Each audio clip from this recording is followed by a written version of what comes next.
Bom, gente, então vamos lá. Vamos começar aqui. Tá aí na tela, vamos reagir ao Pedro Doria. Pedro Doria, que é um liberal, tem relevância nas redes sociais e tá falando nesse vídeo aqui sobre liberalismo. E o meu objetivo era discutir o liberalismo. Então, assim, eu vou pedir licença ao Pedro Doria para utilizar a fala dele para ter a oportunidade de realizar contraponto ao que ele está dizendo, tá? Esse é o meu objetivo aqui, focar no que eu estou dizendo, não no que ele está dizendo, mas ele faz uma síntese dos argumentos liberais nesse vídeo, tá? É um vídeo de 10 minutos chamado Meia Culpa Liberal, tá? Um vídeo que está aí com um pouco mais de 30 mil visualizações, e eu acho que é um vídeo interessante para eu poder contrapor aquilo que ele vai trazer a respeito do liberalismo, beleza? Vamos acompanhar. O liberal, ele é aquela pessoa que o conservador considera de esquerda e o socialista vê como de direita. Primeiro ponto, eu sou obrigado a pausar já para ficar bem definido. Por isso que nós não podemos partir de uma definição liberal daquilo que é esquerda e do que é direita. Vejam, os liberais eles não trabalham com determinações, eles trabalham com conceitos. E qual o problema disso? O conceito é produto da cabeça de quem está procurando compreender uma ideia. Então, por isso que o Pedro Doria falou ali acontece. Porque você não tem determinações concretas a respeito do que venha a ser esquerda e direita. Então vai depender de como que você classifica. E os liberais, eles não fazem essa classificação a partir de determinações extraídas da concretude da realidade material. Eles fazem a partir de conceitos deliberadamente escolhidos. Então eles determinam o conceito a partir da sua própria cabeça e depois tentam encaixar a realidade nesse conceito ideologizado. E aí é muito fácil acontecer isso que o Pedro Doria está falando ali, dizendo, não, o liberal é considerado esquerda por uns, direita por outros. Não. Concretamente, todo o liberal é direita. Por quê? Porque o que determina esquerda e direita, o que a gente concretamente tem, é a posição em relação ao sistema. A gente entende que a esquerda é necessariamente antissistema, ou seja, ela está contra a ordem posta. A ordem posta é a ordem capitalista. Então, para ser de esquerda, necessariamente você tem que ter uma perspectiva anticapitalista. Não necessariamente revolucionária. Você pode ter uma perspectiva anticapitalista reformista, evolucionista, enfim. Temos muitas matizes ali, mas se você não questiona a ordem posta, se você acredita que dentro da ordem liberal burguesa é possível termos melhor qualidade de vida, esse é o horizonte a ser construído, você não é uma pessoa de esquerda. Você pode ser um progressista, você é um liberal, mas você não é uma pessoa de esquerda. Vejam, mesmo a social-democracia. A social-democracia, tradicionalmente, é uma corrente reformista, porém anticapitalista. Hoje o que a gente chama de social-democracia é, na verdade, o social-liberalismo. Aquela ideia de reduzir as desigualdades sem questionar a estrutura capitalista. Então vejam, se nós não partirmos de determinações para classificar o que é esquerda e o que é direita, nós vamos ficar refém disso que o Pedro Doria está falando. Porque vai depender de como que a gente conceitua esquerda e direita. Mas por que eu não gosto de trabalhar com essa questão de conceitos? Porque, bom, o conceito nasce da cabeça de quem está pesquisando algo, está querendo entender algo, enquanto que a determinação é a realidade que nos informa. E eu, como materialista, eu não acredito que eu possa colocar nada na realidade. É a realidade que tem que me informar. A mim cabe apenas a interpretação. E eu tenho que compreender que essa realidade ela também não é estática, ela é dinâmica. Então, eu não tenho apenas que compreender a realidade, sim o movimento da realidade. Correto? Então é falso dizer que em algum momento você pode ser classificado como esquerda ou como direita. Nos Estados Unidos o liberal é esquerda. Não, nos Estados Unidos o liberal é liberal. Liberal.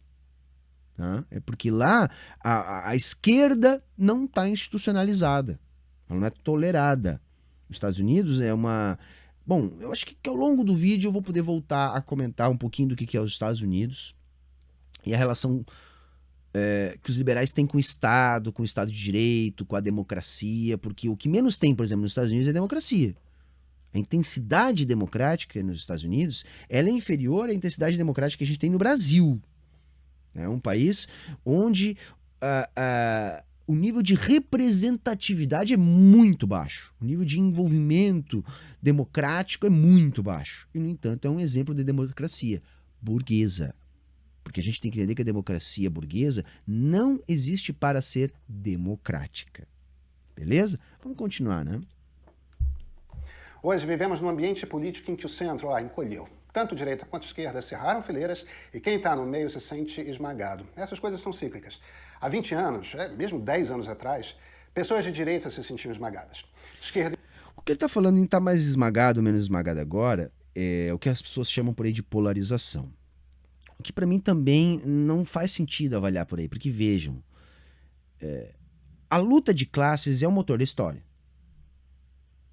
Ou seja, é do antagonismo estrutural entre as classes que nós temos a dinâmica da sociedade.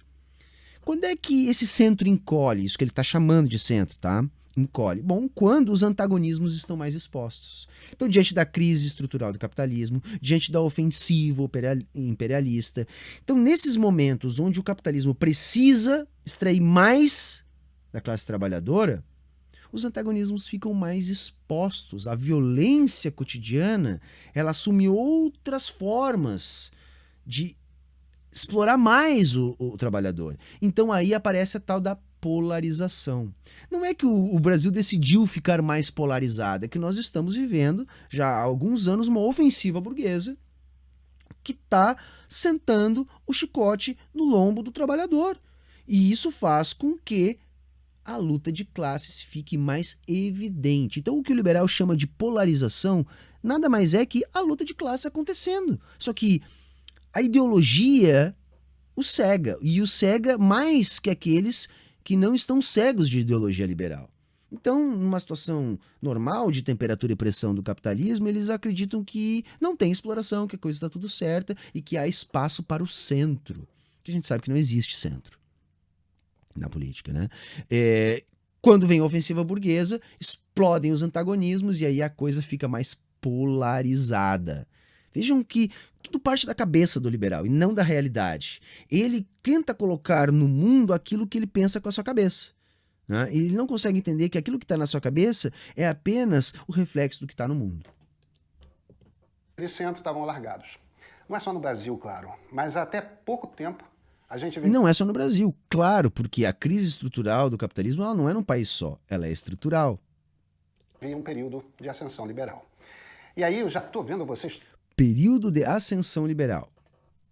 É muito importante o que ele vai dizer agora. Todos cerrando os olhos e preparando o bote. Calma. Essa palavra liberal, ela não pode sair sendo usada assim à toa. Ela tem hoje em dia uma quantidade tão grande de significados. Aí é que tá. Não tem. Não tem. Porque se você achar uma quantidade enorme de significados, você não está categorizando nada. Eu não posso chamar o urubu de meu louro. Eu não posso. Não me interessa como é que chama. O que me interessa não é o nome dado. O que me interessa é o que de fato é. E o que de fato é a realidade que vai me informar. Mas vamos ver como que ele vai definir esse liberalismo dele. Hein? Que se a gente não define com clareza, só vai gerar mal-entendidos. O que eu estou chamando aqui de liberalismo nasceu no século XVII com os livros de um filósofo inglês chamado John Locke. A partir daí, inúmeros filósofos em todos os séculos puxaram para um lado, puxaram para o outro, mas alguns conceitos são permanentes. Todas as pessoas são iguais perante a lei. Todos temos direitos que incluem o direito à vida, à dignidade, à livre expressão do que pensamos, à propriedade, ao comércio do que produzimos, à associação com quem quisermos. Tudo isso pode ser resumido ao direito de propriedade. Porque é do direito de propriedade, para os liberais, que derivam os outros. Então ele pode se associar para negociar a sua propriedade. Ele tem liberdade se ele tiver propriedade. O John Locke, que ele citou ali, era um grande senhor de escravos. Né? A democracia liberal foi implantada de maneira censitária. Então a gente tem que falar assim, ó, sempre que o liberal está falando em liberdade, o que está por baixo disso é propriedade. Tá? Porque, vejam, o liberalismo ele tem uma corrente ainda mais antiga que o Locke, tá? Isso vai estar lá nos clássicos, a sua raiz. Mas a ideia está na abstração das relações de poder que os liberais tratam como implícitas, como naturais. Então eles tiram o poder que advém da propriedade, porque veja, o poder não é algo espiritual, não é algo moral, o poder é algo real. Algo real. Então é a sua propriedade que lhe confere o poder. Então todas as estruturas de poder para os liberais são neutras. Eles não conseguem perceber que elas são moldadas pelos interesses da classe que tem o poder político. E o poder político deriva do poder material. Portanto, o que interessa para a estruturação do Estado liberal burguês é quem tem propriedade. Porque só quem tem propriedade tem poder, e só tendo poder vai influir na política, uma vez que a política é a expressão da luta de poder na sociedade. Esses direitos, eles não nascem no vácuo, eles nascem de uma constatação. Nós vamos discordar a respeito de algumas questões Não, esses direitos não nascem disso. Os direitos nascem, não é porque a gente constatou que vai discordar. É isso que ele está colocando ali, eu interrompi ele. Não, os direitos nascem a partir do interesse da classe proprietária de reafirmar os seus direitos, as suas propriedades. É necessário, historicamente, é assim que o Estado se constitui, como uma organização da classe proprietária a fim de manter e reproduzir a sua propriedade. Por isso que o direito é burguês, por isso que o direito liberal é um direito burguês. Porque ele não é construído de maneira democrática. Ele é construído pela classe que tem o poder, que é a classe proprietária. Básicas sobre como as coisas deviam funcionar na sociedade. Uma saída é o mais forte calar o mais fraco. A outra saída é termos um acordo de que vamos tolerar as diferenças. Veja, ele está colocando como que o liberalismo se opõe, a princípio, na ideia dele, àquela ideia do mais forte dominar o mais fraco. Partindo do princípio que nós somos iguais, porque nós temos igualdade formal, e a partir disso todos nós temos direito de opinar e construir coletivamente regras. Gente, vocês não sabem que isso é pura idealização? Porque por mais que a gente tenha igualdade formal, a igualdade formal pouco importa na hora de estruturar leis. Estruturar leis depende da capacidade de ter poder nas relações sociais. E esse poder deriva da propriedade. Então, quem é que estabelece as leis? É um acordo para que a gente tenha melhor convívio? Ou é um acordo entre a classe dominante de modo a não ser ameaçada? E ainda assim ter algum convívio razoável sem que exista ameaça à sua propriedade. Essa é uma das grandes idealizações dos liberais. Acreditar que a gente pode lutar para melhorar as leis assim em abstrato. Que aquela pessoa que tem tão somente a sua força de trabalho vai ter tanta influência quanto um mega empresário na hora de estabelecer as leis, porque cada voto é um e todo mundo é igual, formalmente igual. Saca como isso é altamente idealizado, porque na prática não é assim que funciona? A pessoa que tem apenas a mão de obra, por mais que ela vote, ela não é sequer senhora do seu próprio voto. O próprio voto dessa pessoa é condicionado pelas relações de trabalho, as relações materiais que ela está subordinada. Por isso a gente vê o voto de cabresto na história e até hoje a gente vê o patrão indicando em quem que o funcionário deve votar. Por isso a gente vê fraude nas eleições, por isso a gente vê pressão. Olha, tu vai lá votar, tu tem que tirar uma foto na hora de votar para me provar que tu votou em quem eu tô mandando. Sem falar na própria questão da ideologia dominante ser a ideologia dominante. Onde as pessoas, pela alienação do trabalho, pelo seu dia a dia, também não têm condições de perceber a exploração a qual estão submetidas e assim compram ideologicamente aquilo que circula mais facilmente na sociedade e é vendido como certo, que não é a visão da classe trabalhadora e sim a visão da classe dominante, que é essa que o Pedro Doria está aqui ajudando a reforçar. E conversar apesar delas. Como é que a gente garante que a tolerância vai predominar sobre a força? Usando a lei, garantindo que a lei... Entendeu? Olha só, a lei é a garantia que a tolerância vai predominar sobre a força. Como, Pedro? Se a lei ela é aplicada ou pela força ou pela ameaça de uso da força. O Estado é o ente responsável pela aplicação da violência cotidiana. A própria lei é algo coercitivo. Então veja, você está partindo, Pedro, do princípio que nós podemos criar leis justas. Só que para isso, nós teríamos que viver numa democracia real e não numa democracia liberal. Porque a democracia liberal é a democracia da classe proprietária. Então as leis, elas são estabelecidas pela classe proprietária em defesa da propriedade. Ora, se as leis são estabelecidas pela classe proprietária em defesa da propriedade, como ficam aqueles que não têm propriedade? Vejam, isso é muito evidente na sociedade no momento em que a polícia entra na favela atirando e entra em Alphaville pedindo com licença, mesmo quando o dono da casa está xingando lá o policial de tudo quanto é coisa, como a gente já viu. Porque é diferente. A gente já viu o comandante de polícia em São Paulo dizendo, olha, nos Jardins a abordagem é de um jeito, né? Sei lá, no Capão Redondo é de outro. Entendem? A polícia é ensinada assim. Por quê? Porque a polícia é o braço armado do Estado que existe para defender a propriedade dos proprietários. Sem esse entendimento, a gente vai ficar idealizando um Estado que jamais acontece. Saca? Hoje eu ainda estava dizendo lá no Twitter o seguinte: uma das coisas que me fez me tornar comunista, primeiro eu já falei no vídeo aqui, foi ter nascido pobre. Mas ao nascer pobre, eu me deparei a vida inteira com injustiças. Situações de injustiça, sabe? De coisa injusta que o Estado fez com alguma pessoa, que uma prefeitura fez com outra pessoa, enfim, injustiças, coisas erradas que simplesmente as pessoas não têm para onde recorrer porque a justiça está errada.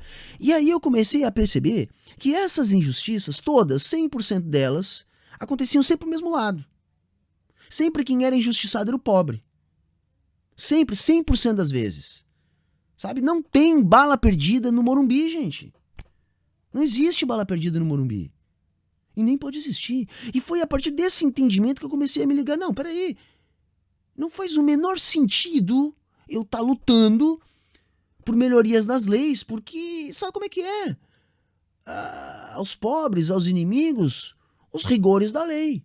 Aos amigos, a classe dominante, a classe proprietária, que se faça justiça. Se dá um jeito na lei. Tanto por um lado, quanto por outro. Valha para todos de forma igual e escrevendo leis que respeitem aqueles direitos essenciais de todos nós. A lei é igual para todos? Vocês aí do chat, coloquem no chat, coloquem aí embaixo. A lei é igual para todos? É possível a gente dizer isso? Em algum lugar do mundo? Será? Não sei, eu não conheço. Essa é a base sobre a qual todo filósofo liberal vai concordar desde o século XVII. Em cima dessa base, criou-se um sistema de... E aí os liberais vão dizer o seguinte... Desculpe estar cortando, mas eu me lembro que o problema então não está na lei, mas em sim que elas não são bem feitas, não são as melhores. Poxa, mas se você tem um sistema que nunca acerta, nunca, em nenhum lugar, será que o problema não está no sistema? Será que a gente pode continuar acreditando que esse sistema vai resolver se esse sistema nunca acerta? De governo que chamamos de democracia liberal. Traz da ideia grega de democracia o conceito do voto, votamos para escolher quem está no comando do Estado, e traz do liberalismo os conceitos de igualdade e de liberdade. A democracia liberal traz do liberalismo a defesa irrestrita da propriedade e da Grécia Antiga a democracia excludente. Né? A democracia grega tinha qualquer coisa, menos intensidade democrática. Né? Uma democracia onde só os proprietários nascidos da cidade, homens maiores de idade, livres, podiam votar, né? O que dava que 5, 10 ou 15% da população, a gente não pode chamar de algo democrático. Por isso mesmo, a democracia liberal ela não surge com sufrágio universal. Isso vai ser uma luta que vai ser travada muito depois, até porque os pais do liberalismo não vão concordar a respeito disso. Né? Tem muita coisa entre os liberais, e é muito comum da gente ouvir isso, coisa do tipo assim, mas tinha que votar só quem tem graduação, ou tinha que votar só quem fez um cursinho, ou tinha, sabe, aquela ideia de que assim, o povo não pode votar, o povo não sabe. Se o povo votar, o povo vai fazer merda, né? Isso antigamente era mais escancarado, né? Quando o liberalismo estava surgindo, era voto censitário mesmo. Aqui no Brasil, na época do Império, para você votar tinha que ter uma renda anual de 100 mil contos de réis, e para você ser candidato a alguma coisa tinha que ter uma renda de 200 mil contos de réis, né? É isso. Geralmente é isso. E a gente escuta isso sendo repetido, essa ideia de que o problema é que o pobre não sabe votar, né? Coitadinho do pobre, não teve educação, né? Coitadinho, né? E isso esconde uma série de interesses, né? Por que eu estou falando nisso? Bem, essa guerra que estamos assistindo na Ucrânia é o ápice de uma crise que as democracias liberais começaram a viver em 2005 em todo o mundo. Uma crise que a cada ano vem se agravando. Crise das democracias liberais que começaram em 2005. Ele vai desenvolver um argumento como se naturalmente o Estado evoluísse para um Estado mais democrático liberal, sabe? Onde democracias representativas iam se transformando em democracias liberais, os direitos se universalizando e a vida melhorando. Só tem um problema nisso. É a realidade. Isso não aconteceu em nenhum lugar do mundo, em nenhum momento. Não foi até 2005. O que a gente teve foi, primeiro, uma disputa, né? Que foi a Guerra Fria, onde os estados se digladiaram ali para um exterminar o outro, sobretudo o capitalismo exterminar a experiência socialista soviética, que via aquela experiência como algo extremamente ameaçador. Depois do colapso do campo soviético, nós tivemos um período onde vai haver a expansão das democracias liberais, mas não pela sua bondade, pela sua naturalidade, pela sua eficiência, e sim pela força do imperialismo, que pôde assumir uma nova forma. Uma nova forma de imperialismo vai ser instituída ali a partir dos anos 90, do século XX, com as novas tecnologias de informação, com os novos veículos de mídia, de comunicação de massa. Então vai se estruturar uma série de novas estratégias imperialistas de desestabilização de governos, de imposição de ideologia liberal, né? A globalização é uma farsa. Não houve uma globalização, houve uma massificação da cultura liberal burguesa imperialista. Ou seja, aquilo que a gente chama de globalização, que coincide com esse período aí, é o período onde o imperialismo assume essa forma, que fez os liberais acharem que agora é o fim da história, que onde ele vai chegar? Ele vai dizer, não, agora nós vamos gradativamente evoluirmos para um mundo mais civilizado, que é o mundo de democracias liberais. Por quê? Porque essas democracias liberais estavam sendo levadas para o mundo todo pela expansão imperialista desenfreada, sem uma força antagônica. Correto? Mas vamos deixar ele seguir mais um pouquinho. Mais e mais. E essa crise nasce de erros cometidos por muitos, entre eles por liberais. É hora de liberais começarem um meia-culpa. Em 1992, um cientista político sofisticadíssimo publicou um livro excessivamente otimista. Era Francis Fukuyama. E o livro se chamava O Fim da História e o Último Homem. Fukuyama via, como muitos liberais progressistas naquela época, que o século XX havia... Não via, ele queria ver, né? ...sido marcado pelo conflito entre sistemas de governo. A democracia liberal, o fascismo e, claro, o comunismo. Com a queda da União Soviética, ele avaliou que a democracia havia ganhado e que, a partir dali, lentamente, democracias se espalhariam pelo mundo. E olha... É o ponto que eu falei. Sem o socialismo para se contrapor ao imperialismo estadunidense, o imperialismo não teria barreiras para se espalhar pelo mundo todo. É isso que o Fukuyama estava falando, era isso que ele acreditava. Agora acabou. Agora não tem quem impeça o grande império Yankee de levar o seu estilo de vida para o mundo inteiro. Mas não é só um estilo de vida, né? É um estilo de vida que inclui a subjugação dos povos, a dominação, a exploração, a expropriação. É disso que se trata. Todos os sinais que ele tinha em volta apontavam para isso mesmo. Na China mesmo, a revolta da Praça da Paz Celestial já era indício de que a última grande nação comunista... Viu? Uma revolta causada já por esses processos de desestabilização de fora para dentro, que foi a espada do imperialismo depois do fim da União Soviética. A diferença é que a China percebeu isso lá, né, e aprendeu a depurar essas coisas. E agora parece que por lá eles não têm conseguido. E isso tem a ver com o fim da história do Fukuyama. Estava próxima do fim. Os países do leste europeu estavam todos correndo ávidos para erguer democracias. E, de fato, democracias explodiram.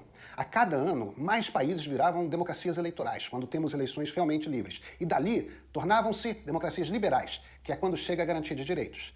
Só que em 2005, a curva mudou. A lista para 2022, de uma das entidades que faz essa análise... Chega a garantia de direitos. Cara, em algum lugar tem garantia de direitos para quem não tem propriedade. Sabe que eu não acho que o Pedro Doria, assim como outros liberais, estejam deliberadamente mentindo. Eu acho que tem a ver com a visão de mundo deles. Sabe? Onde nasceram, onde cresceram, onde foram criados, o que eles tiveram acesso. Eles nunca viram, eu acho, o mundo a partir da perspectiva de quem está embaixo. Eles ouviram falar, às vezes leram no livro, saca? Fizeram lá uma viagem para a África, tiraram foto lá com os africanos, postaram no Instagram, saca? Fizeram algum trabalho social, deram esmola, é nesse sentido, mas assim, conhecer a realidade, eu acho que eles não conhecem, sabe? Porque senão não diriam uma coisa dessas. De democracias, a Freedom House, marcou o 16º ano seguido de queda.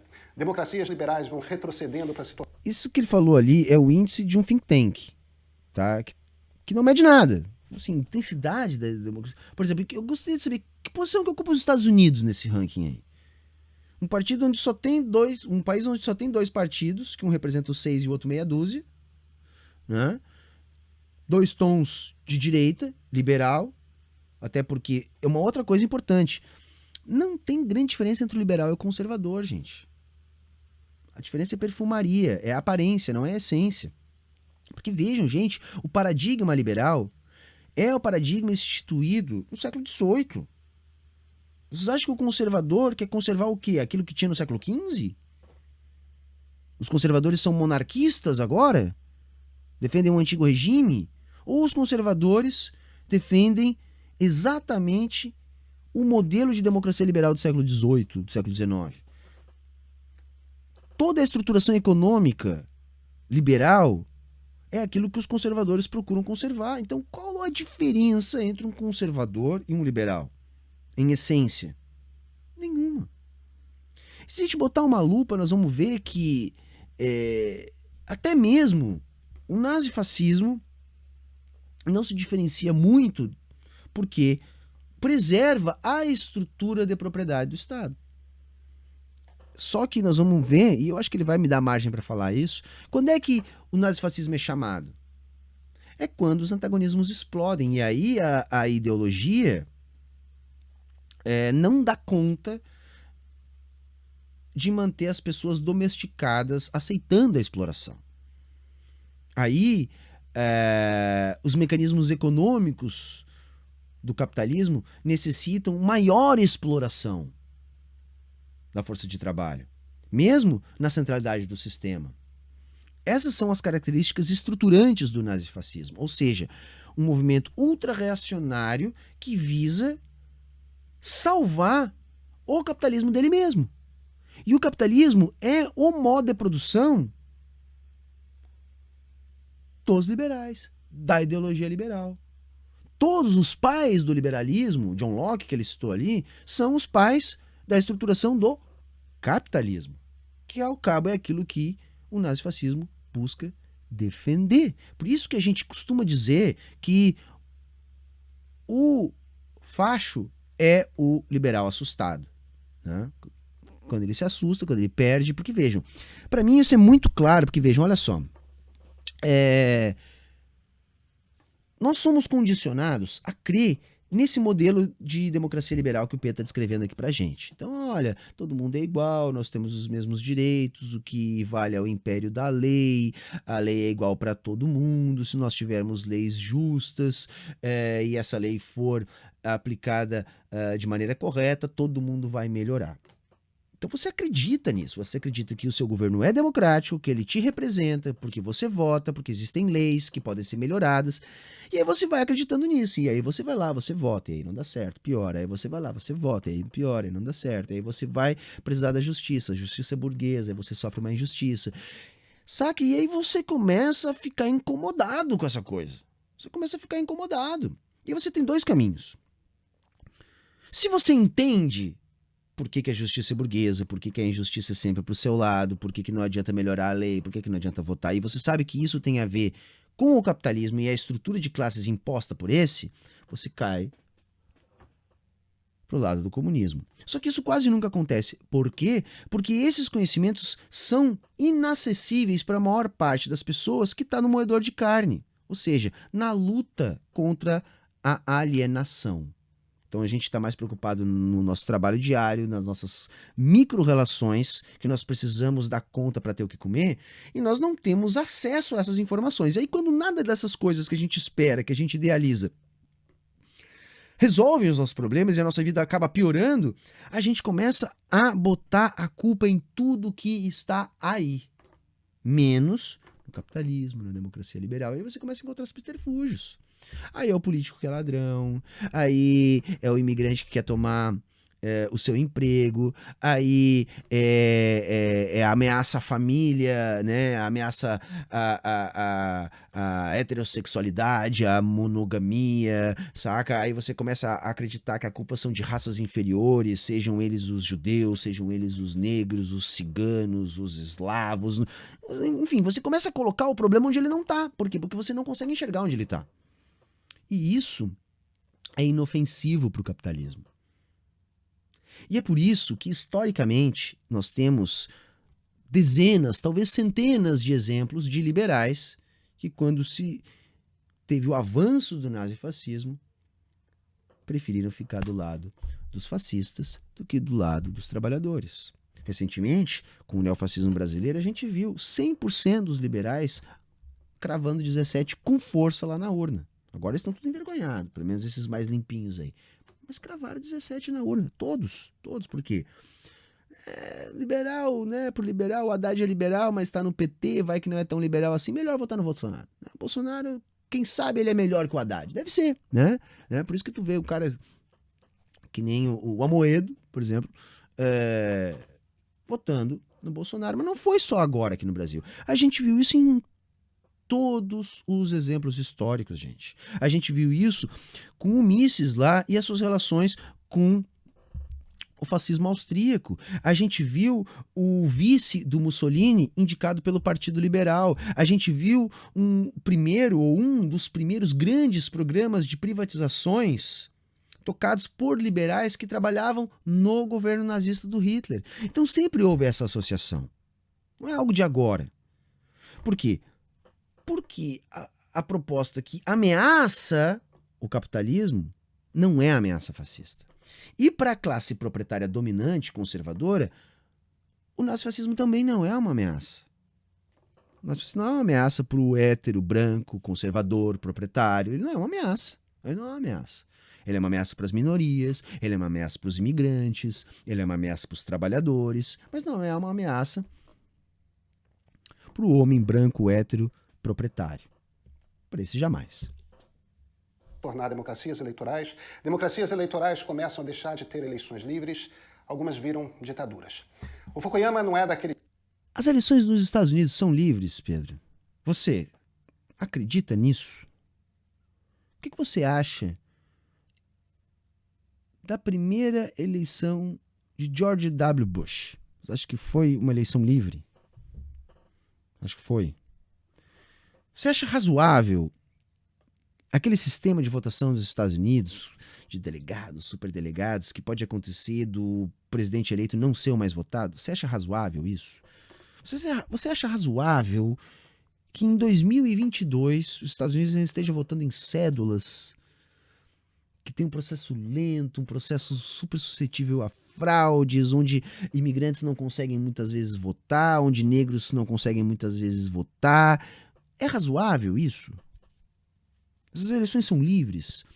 Que moral os Estados Unidos têm para fiscalizar outras eleições? Eu posso dizer que os Estados Unidos é um país mais democrático que Cuba? Será? Mesmo que Cuba não seja um país pluripartidário, você sabe como é a estruturação das eleições em Cuba? Será que se a gente pode comparar com os Estados Unidos? Em Cuba você tem que se eleger na sua quadra, no seu bairro, no seu distrito, na sua cidade. Você vai ascendendo. E não há interferência do capital nas eleições. Não há interferência do poder econômico nas eleições, destoando a igualdade formal. Será? Eu não estou aqui afirmando, eu estou questionando. Será? Será que os Estados Unidos é mais democrático que a China? Que tem mais filiados no Partido Comunista Chinês do que os Estados Unidos têm de população? Deve ter, né? Não sei se mais, mas é um número bastante grande, né? Quase equivalente, não me lembro exatamente agora quantos filiados está com o Partido Comunista, mas eu acredito que deva ter algo parecido com a população dos Estados Unidos. Será que os Estados Unidos é mais democrático? Será? E será que os Estados Unidos têm preocupação democrática com países que são aliados, tipo a Arábia Saudita? A gente pode chamar a Arábia Saudita de democracia? Alguma vez os Estados Unidos procurou levar a democracia para a Arábia Saudita? Ou apenas procurou levar para o Irã? Qual o critério para que os Estados Unidos leve democracia para algum lugar? É interessante isso. Tipo que, tendo errado no diagnóstico, fica martelando no erro, não. Hoje ele se dedica a entender por que as democracias começaram a regredir. Por que ele estava errado. É uma crítica liberal aos erros do liberalismo. Bem, uma das razões mais evidentes é que as pessoas não estão felizes com suas democracias. Só que a infelicidade parte de motivos distintos. Quer dizer, o mundo está ficando mais tenso, ameaça de guerra, crises, porque as pessoas não estão felizes. É isso, as pessoas não estão felizes. Tem a ver com a exploração, com o imperialismo, com o neocolonialismo, com as guerras produzidas pelo imperialismo, com os altos níveis de exploração, com a crise estrutural do capitalismo. Não, tem a ver com... é felicidade, as pessoas não estão felizes. Não estão felizes. Por que será que as pessoas não estão felizes? Por que será? Sabe, o liberal não consegue entender uma coisa que... É porque eles separam o conhecimento em caixinhas, né? Tem a economia e tem o resto, como se fosse possível separar a economia da política. Aliás, isso é uma invenção liberal. Separar a economia da política é uma invenção liberal, né? No sentido de deixar a economia mais técnica, né? Como se isso fosse possível. Então aí você separa, sabe? Então assim, não. O capitalismo ele depende que todo ano a produção e o consumo sejam maiores que no ano anterior. Ora, a produção e o consumo dependem de realização do capital. Dependem que pessoas comprem mercadorias, serviços. Para isso as pessoas têm que ter renda. Isso faz com que o capitalismo tenha um problema estrutural insuperável, né? De gerar esse mercado para que o produto de um ano seja superior ao do outro. E isso está cada vez mais difícil de fazer, né? Até porque o montante é cada vez maior, então cada vez é mais difícil de fazer. Então isso produz crises de realização. O capital não consegue se realizar e as crises começam a ser empilhadas. E é isso que vem acontecendo. É isso que vem acontecendo. O capitalismo, gente, ele se estabelece no século XIX, então ele tem muita margem para crescer, ganhando o mundo. Então ele vai mercantilizar áreas diferentes do mundo até que chega uma hora que não tem mais lugar do mundo para mercantilizar. Depois ele começa a mercantilizar áreas diferentes da vida humana. Coisas que não eram mercadorias se tornam mercadorias. Praticamente não há mais muito para onde também aumentar isso. Só está faltando mercantilizar o oxigênio, embora isso já esteja, de certa maneira, mercantilizado, né? Se a gente começar a fazer uma análise mais profunda. Aí depois você começa a investir em propaganda, fazendo as pessoas consumirem mais do que elas necessitariam. Aí você investe em obsolescência programada. Tudo isso vem acontecendo. E aí você vai introduzindo no meio disso guerras. Guerras que fazem um esforço de guerra, a compra militar também resolver esse problema. Só que nada disso mais está dando conta. E mais uma vez o mundo está indo para um nível de tensão que pode fazer com que aconteça uma grande guerra. Agora como o chat está colocando, inventaram essa NFT, inventaram o metaverso, ou seja, são formas de mercantilizar mais coisas para resolver esse problema do capitalismo. como que isso vai ser compatível com uma estrutura limitada, com uma realidade física limitada do planeta Terra, de pessoas, de recursos naturais, de matérias-primas? E isso começa a dar conflito e começa a explodir essas contradições. Né? Então vejam, o capitalismo, para se manter na centralidade, para que a Europa, Estados Unidos e mais meia dúzia, literalmente, de países tenham a qualidade de vida que tem, pelo menos para uma parte significativa da sua população, para que isso continue acontecendo, é necessário aumentar o nível de exploração em relação ao resto do mundo, porque esse nível de realização não chega. E aí o que você produz? Essa infelicidade que o Pedro está falando. Porque essa infelicidade ela não brota da cabeça das pessoas. É a exploração que está aumentando. Como é que você vai ser feliz? Pensa, né? Vou começar falando aqui dos professores, que é o meu caso. Eu não sei mais se eu vou me aposentar, galera. Era para eu estar passando já da metade da minha carreira como professor. Não, eles vieram alterar a regra. Eu acho que agora no que falta, eu não sei se eu vou me aposentar. Como é que você vai ser feliz sem a garantia de que mesmo depois de ter estudado uma vida inteira, de ter passado em concurso público, de trabalhar a vida inteira, você vai ter uma aposentadoria digna? Como é que você vai ser feliz se na hora que você precisa de justiça, você sofre uma injustiça porque você não tem poder aquisitivo, que significa poder político? Como é que você vai se sentir feliz se você está sentindo que as leis trabalhistas, a indústria do seu país, está tudo sendo implodido, né, para atender interesses que não são os nossos? Como, por exemplo, a gente está dividindo 100 bilhões de lucros para acionistas da Petrobras em função de uma ofensiva imperialista que o Brasil passou, enquanto nós estamos pagando aí 8, 9, 10 reais no litro da gasolina e encarando com isso uma inflação generalizada em todos os alimentos. Como é que eu vou ser feliz? Assim não dá para ser feliz. Assim não dá para ser feliz. Não dá. Então aí é isso, senhor Pedro. E esse é um dos nós difíceis de desfazer. Porque tanto na esquerda quanto na direita há insatisfação.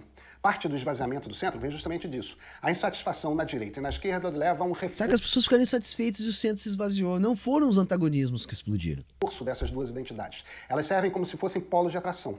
Uma sociedade em que a insatisfação é grande é uma sociedade irritada. Uma sociedade irritada tem menos paciência para ouvir quem discorda.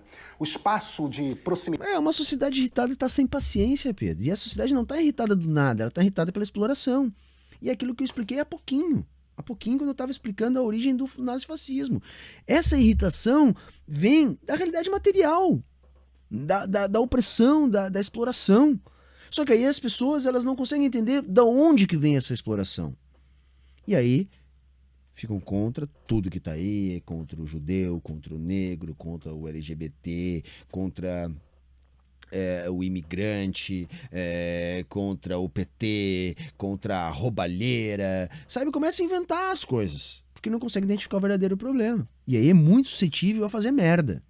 A pessoa quando está simplesmente indignada, mas não está entendendo nada, essa pessoa potencialmente pode fazer merda. Aquele espaço em que os dois lados têm a possibilidade de encontro, ele encolhe. Parte dessa história começa com dois erros liberais. Um cometido à direita e o outro à esquerda. É assim que o próprio Fukuyama... Entendeu, viu? São liberais mesmo os de esquerda que ele está falando aí. Então ele volta lá para o erro do início.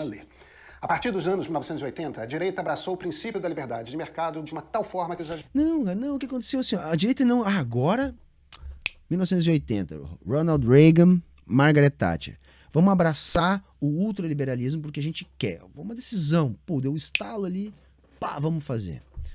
Não, Pedro, não. Na verdade, o princípio do capitalismo, o princípio liberal do capitalismo, de liberalizar fluxos, é o mesmo desde lá do início. Porque não é uma liberalização total de fluxos, é uma liberalização de cima para baixo. No sentido de aumentar os lucros de quem já tem mais. O que acontece é que a partir dos anos 80 se intensificou uma ofensiva contra a União Soviética, que já não tinha mais condições, em função do que estava acontecendo lá dentro mesmo, de fazer esse enfrentamento. Vocês podem gostar ou não gostar do Stalin, mas depois que o camarada Stalin morreu, nunca mais eles conseguiram manter pelo menos aquele necessário isolamento da União Soviética, tá? Que impedia muitas das infiltrações liberais, que inclusive ajudaram a destruir a União Soviética, fazendo com que a qualidade de vida lá piorasse drasticamente, como a gente viu depois do colapso do campo. O que a gente vai ver mais efetivamente, começa nos anos 80, mas mais efetivamente nos anos 90 e vai explodir na crise lá já nos anos 2000. Sem a barreira do socialismo, sem o socialismo oferecendo qualidade de vida para que o liberalismo também precisasse oferecer alguma qualidade de vida, não houve mais impeditivo nenhum para satisfazer a sanha do capital de se reproduzir. Vejam, a social-democracia europeia não existiria sem o socialismo soviético. Isso nós temos que entender, gente. Tá? Era necessário dar uma resposta em termos de qualidade de vida, sobretudo na Europa, que era onde ficava mais visível o que estava acontecendo no campo soviético. A galera acha que Berlim a galera gosta daquela piadinha, né? Ah, quando caiu o muro, para que lado que os alemães correram? Como se Berlim Ocidental não tivesse sido propositalmente desenvolvida com capital estrangeiro para servir de vitrine e fazer propaganda contra o comunismo. Veja, a qualidade de vida que se desenvolveu em Berlim Ocidental, ela foi produto da reação à qualidade de vida que estava sendo construída na Berlim Oriental. E não, eu estou falando do caso mais escrachado, que é o caso de Berlim, mas isso aconteceu em toda a Europa. A construção da social-democracia europeia, ela foi condicionada pela qualidade de vida no campo socialista. Com o fim do campo socialista, o que a gente está tendo desde então? Um encolhimento da social-democracia europeia, a ponto de, em muitos lugares, ela simplesmente não mais existir. E era isso que o Fukuyama estava olhando. E era esse o argumento que está faltando para o Pedro aí, para entender por que depois da queda da União Soviética, e isso começa um pouquinho antes, nos anos 80, mas mais efetivamente depois, é que vai haver essa opção por esse liberalismo desenfreado. Não foi uma opção. É que, a partir do fim da União Soviética, foi possível praticar este liberalismo que sempre foi o mesmo. A diferença é que não há agora um contraponto a isso, ele está liberado para fazer o seu processo de reprodução do capital. Começou a tratar o Estado como inimigo da liberdade e a desregulamentação foi exagerada. A gente soma esse processo à globalização e o resultado não foi pequeno. Uma crise econômica em 2008 nasceu de um mercado financeiro livre a ponto de poder espatifar feio e levar junto o mundo por seus erros. Além disso, o processo todo levou a uma concentração de renda. Não leva o mundo, né? Por que essas crises nunca são um problema? Porque só os pequenos capitalistas sofrem e a classe trabalhadora é que sofre de verdade. Os pequenos capitalistas têm prejuízos, a classe trabalhadora sofre e os grandes capitalistas ficam mais ricos depois das crises.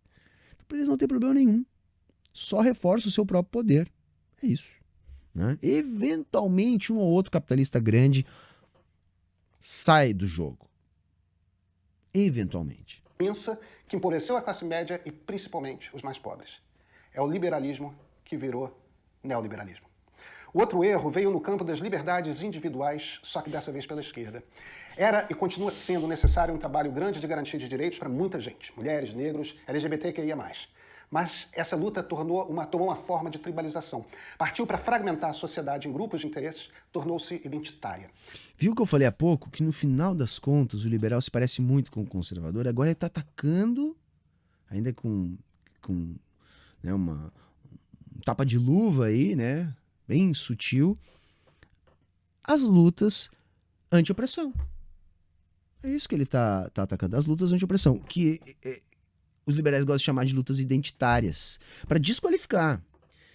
E isso para mim é muito sintomático. E também serve para a parte da esquerda que não enxerga isso.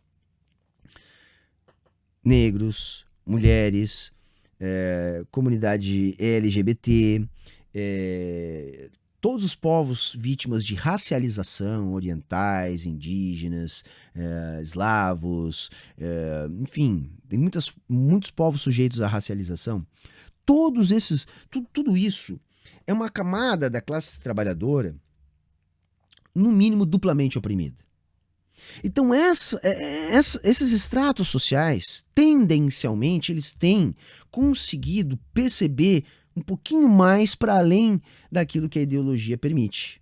Então é por isso que a gente tem visto nesses grupos grandes focos de resistência ao liberalismo, ao neoliberalismo, ao nazifascismo, ao conservadorismo. Porque esses grupos, eles, pela própria situação de oprimidos dentro dos oprimidos, acabam, primeiro, se ajudando mais uns aos outros, formando grupos coletivos e, assim, pensando juntos e se organizando para resistir. E aí o que acontece?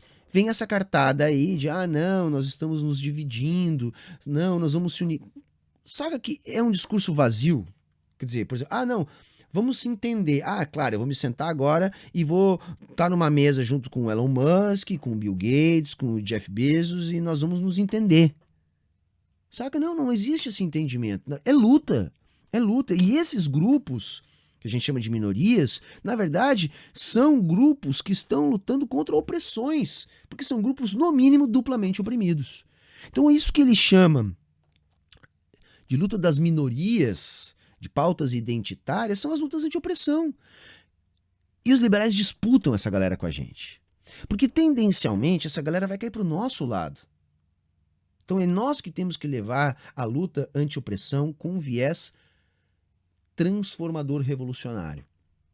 Porque os liberais ou eles criticam ou eles tentam se apropriar desses movimentos para esvaziar esses movimentos de significados. Com coisas como, por exemplo, pretos no topo. Né? Se tem topo, tem base. Não resolve problema nenhum. Não é isso que a gente quer. Né? Então é importante também colocar dessa maneira. Ao invés de buscar o convencimento, partiu para a antagonização. Não busca reunir, não busca construir alianças. Parte contra a comunidade. É que a luta é antagonizada. Não tem como fazer diferente. Aí eu vou sentar, não, tem o meu feitor e o escravo. Vamos botar eles para conversar, para ver se eles se entendem. Não vai ser com uma conversa, não vai ser com entendimento, é com luta. É com uma situação de poder. Né? Quem tem poder exerce esse poder sobre o outro. A questão é como construir o poder para não ser subjugado pelo poder do outro. E esse poder é de classe. Uma exacerbação da individualidade. O resultado foi primeiro a consolidação de grupos conservadores na sociedade e depois a sua radicalização. Porque eles foram... Estão vendo? Olha o que ele falou. Vocês se ligaram que ele falou? Problema do aumento do conservadorismo é do pessoal que está se organizando contra as opressões. Pessoal das lutas anti-opressão. Guardadas as devidas proporções, é como se ele botasse a culpa do estupro na mulher. Diz, olha, tá vendo? Os caras começaram a lutar ali só pelas suas causas, das suas minorias, etc. E isso começou a afrontar os conservadores que se radicalizaram. É tipo, é a mulher que botou uma saia curta e aí foi estuprada. Por quê? Porque botou a saia curta. É isso que ele tá dizendo ali, gente. E aí quando eu digo que o liberal e o conservador só tem diferenças no nível da aparência, é por causa disso, gente. Para outro lado. Da centro-direita foram para a direita, muitos de lá para a direita radical e, por fim, para a extrema-direita. Pois bem, o exagero no conceito do livre mercado levou na direita a uma ideologia anti-Estado. O exagero no conceito da individualidade levou na esquerda a uma ideologia anti-comunidades tradicionais. Tribalizamos, empobrecemos, estamos num ambiente mais inseguro economicamente, o senso de comunidade se perdeu e o Estado perdeu a capacidade de trazer alguma ordem. Hoje, a esquerda... O Estado ele só vai ter capacidade de trazer ordem pela via da violência, né? O Estado é o grande ente violento da sociedade. Né? E isso que nós temos que desmistificar, essa ideia de que o Estado pode ser neutro, que o Estado pode defender a todos e não apenas aqueles que o controlam. A gente tem que entender com muita propriedade que o Estado é um instrumento de classe.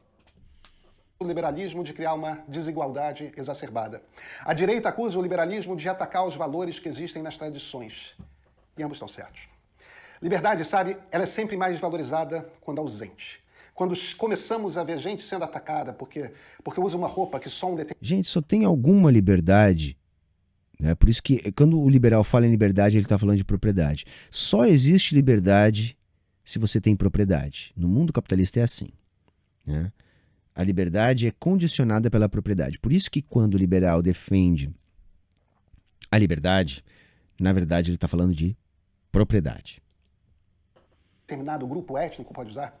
Quando vemos outros comparando a exigência de passaporte vacinal com o nazismo, o que a gente está vendo, na verdade, é uma sociedade já tão distante da experiência do que é uma ditadura que, ora, perdeu a noção do que há de valor numa democracia liberal sólida. Temos missões difíceis pela frente. Precisamos reequilibrar... Sabe, eu não consigo entender como que as pessoas conseguem ter essa dicotomia entre ditadura e democracia.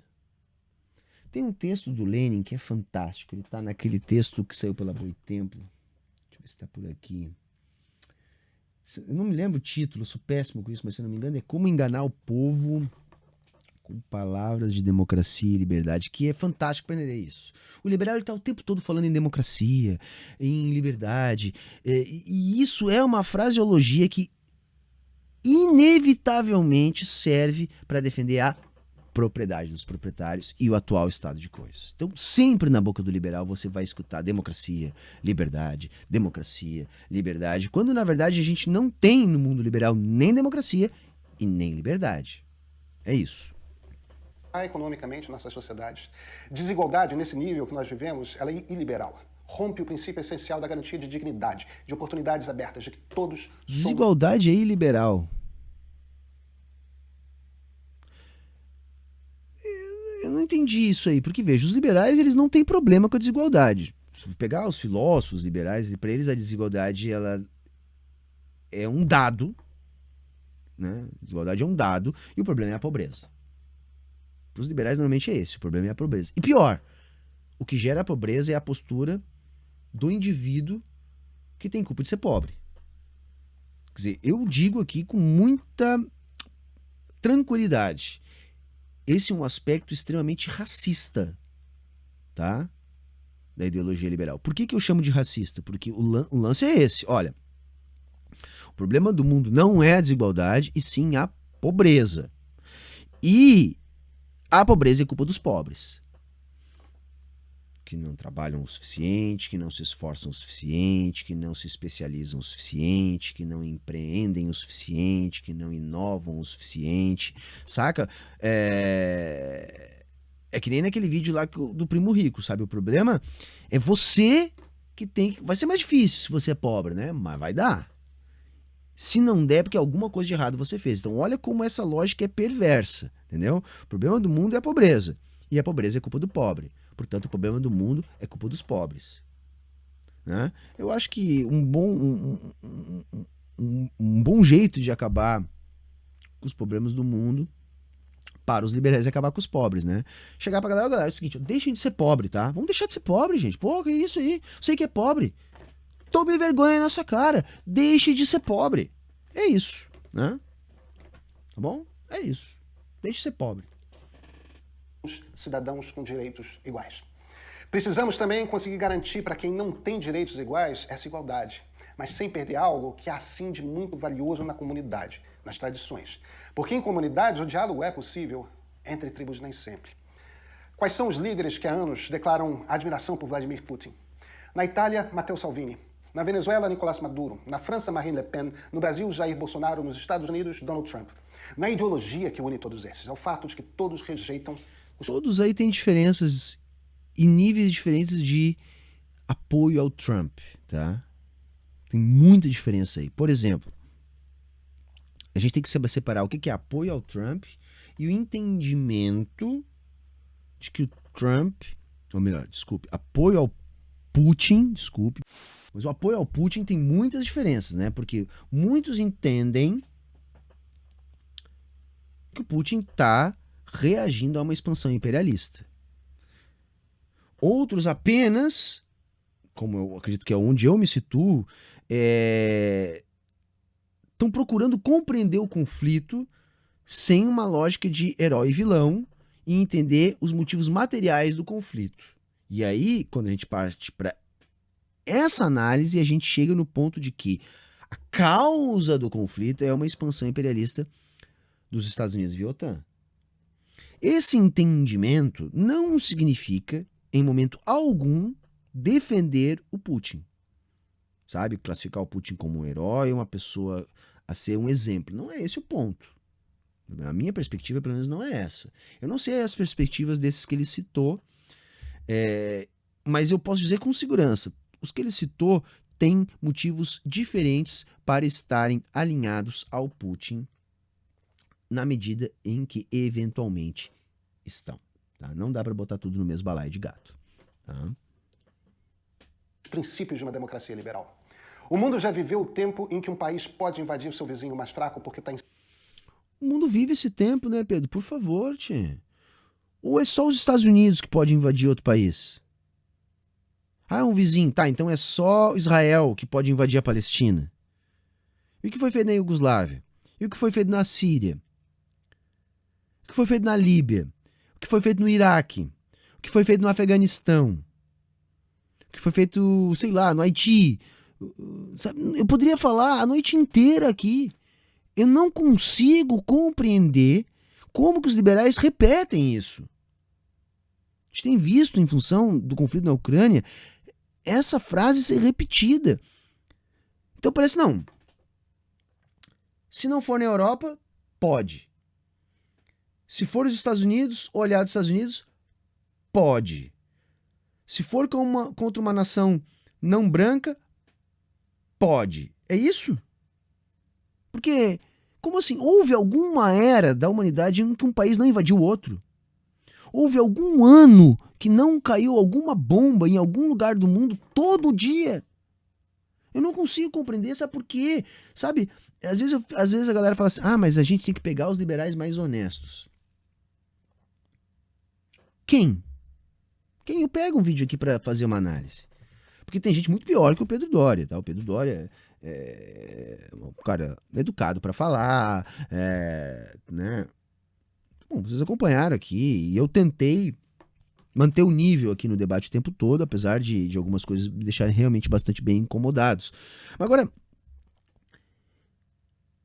é sempre o mesmo tipo de discurso. Alguém aqui no chat colocou assim, será que é porque os liberais falam de maneira mais fácil? É por isso que eles convencem tanto? Não, é porque eles trabalham na lógica do senso comum. A ideologia liberal é a ideologia dominante, é a ideologia que a gente aprende do dia que a gente nasce até o dia que a gente morre, é a ideologia que a gente consome no café da manhã, no almoço e na janta. Toda a institucionalidade, o sistema educacional, o sistema judiciário, as propagandas, tudo tem um viés liberal. Então, a gente naturaliza a explicação de viés liberal como sendo a única, porque ela é o senso comum. E os liberais trabalham nisso. Então é lógico que fica muito mais fácil de entender, porque eles estão dialogando numa linguagem que você não precisa nenhum tipo de reflexão mais sofisticada, nenhum tipo de pensamento crítico, para que você possa assimilar. Compreender o mundo a partir da filosofia crítica é que requer suor, esforço, bunda na cadeira, leitura, porque você tem que desconstruir essa visão de mundo liberal que nos é ensinada do dia que a gente nasce até o dia que a gente morre, para começar a compreender as estruturas que nos exploram. É por isso que é muito mais difícil.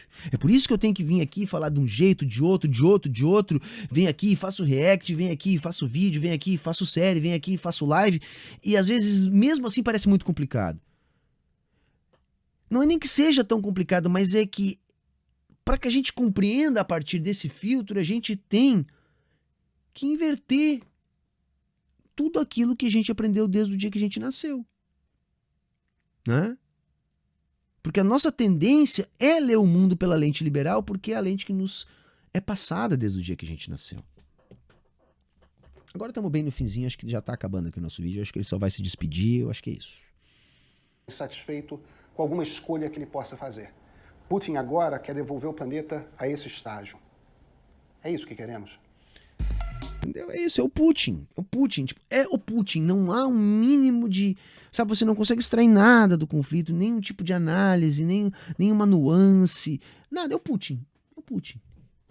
É simples. Olha, sabe, o negócio é... O Putin malvadão, né? Que é louco.